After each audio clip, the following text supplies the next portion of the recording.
Hello, everybody. I'm Rashina Smith, and this is Rashina's Show. So, I have something on my mind this morning. I was just sitting here thinking about like church, right?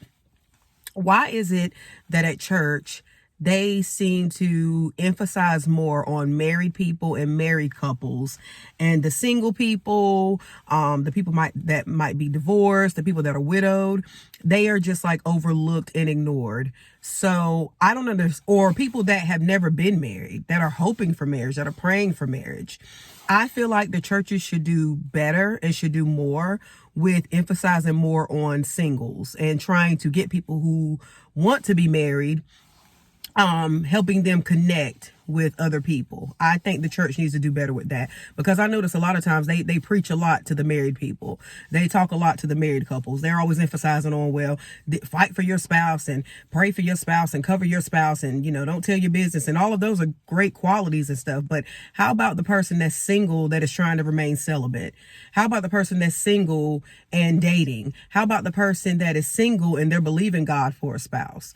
Because I saw a video on Instagram where in a country in Africa, they had a lot of ladies come to the church, and the ladies were basically praying for a spouse. They were all in there. They were all wearing white, and they were just crying out to the Lord, and they were all praying for a spouse. I feel like a better idea would have been, how about we have these single women and these single men come in here and cry out to the Lord? And maybe while y'all are crying out, the Holy Spirit will point out who your spouse is, or, maybe y'all can start talking and mingling and meeting. I don't feel like it was right for it just to be a seminar full of single women. I just wish the church would do better when it comes to that, because you got a lot of people out here that are in church that are believing God for a spouse, that are believing God for a husband or a wife.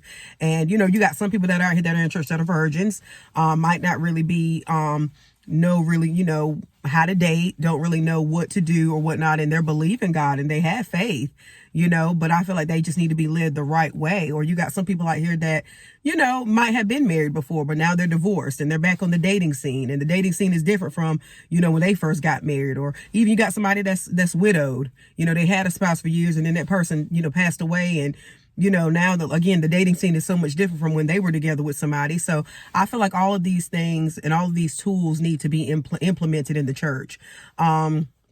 So that people who are believing God for a spouse, that are believing God for somebody to come into their lives, they can be directed, or even like, what does dating look like for someone that's single and saved and a Christian? What does that look like? How is that supposed to look? How is that supposed to be? And again, even with the whole celibacy thing, how do you stay celibate and try to, focus on God and, obey God and, do what he's telling you to do and, trying to remain celibate so that you can, receive, the promise of God or whatnot. I don't know. I just think that the church should do better, with that, because again, a lot of people out here in church that are really believing God for spouses.